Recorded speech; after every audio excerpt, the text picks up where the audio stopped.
and the skies rained missiles, and the ground burned to ash, and the seas boiled, and people turned into shadows.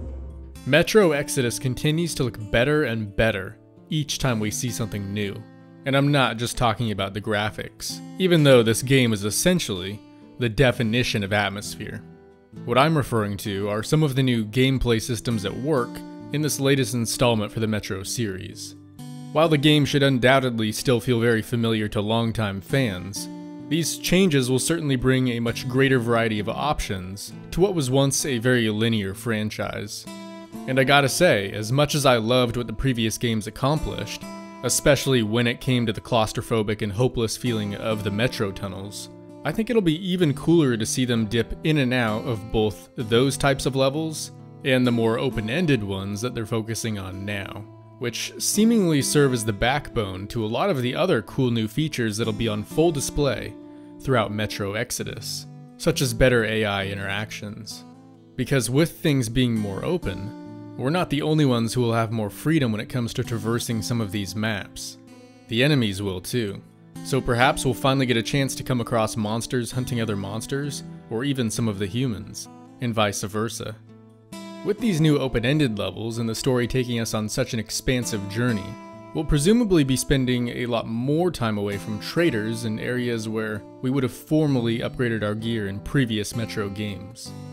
Fortunately, there's an entirely new crafting system that's been implemented within Metro Exodus that allows for you to both upgrade your gear at workbenches and modify equipment on the fly via your backpack. Admittedly, I was a little worried after hearing about the backpack for the first time, as I've always felt like one of the core gameplay loops within the Metro series revolved around carefully planning what style of weapons you were going to bring with you as you pushed forward through the Metro tunnels, only swapping them out if you had chosen poorly or were dangerously low on ammo. However, given the game's recent focus on large open areas, the ability to modify on the fly could actually be a step in the right direction. It's very likely that you'll still be doing a lot of planning, it's just that it'll be quite a bit more frequent than in previous Metro games. And yes, there's a chance players won't need to be as resourceful as they were in the past, but considering the circumstances, I think it makes sense.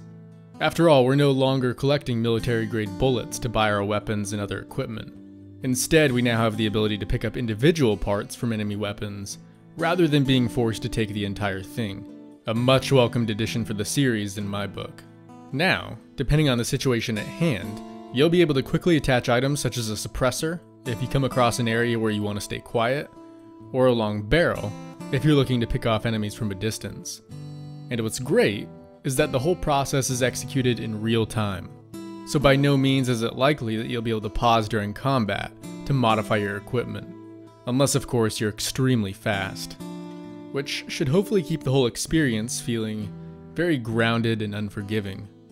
Weapons also build up wear and tear over time, reducing things like accuracy and leaving them prone to overheat or jam.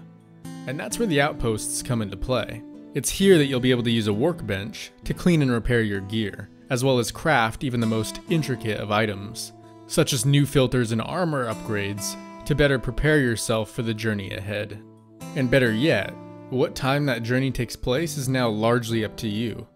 As with this installment, outposts now feature beds, allowing you to subsequently change elements like the time of day, depending on what style of gameplay you prefer.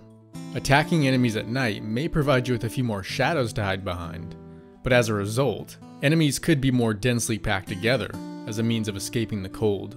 Whereas when carrying out an attack during the day, you might find that enemies are more spread out, or even off on patrol. However, this will come at the cost of you too being easier to spot. This is by far one of the most intriguing new additions to the Metro series, and I imagine that it, mixed with the new dynamic weather system as well as the more open-endedness of some of these levels, will lead to a variety of unique gameplay opportunities as well as add to the overall replayability. And with the game set to take place over the course of an entire year, I cannot wait to jump in and experience all 4 seasons throughout what will hopefully be a thrilling journey from start to finish.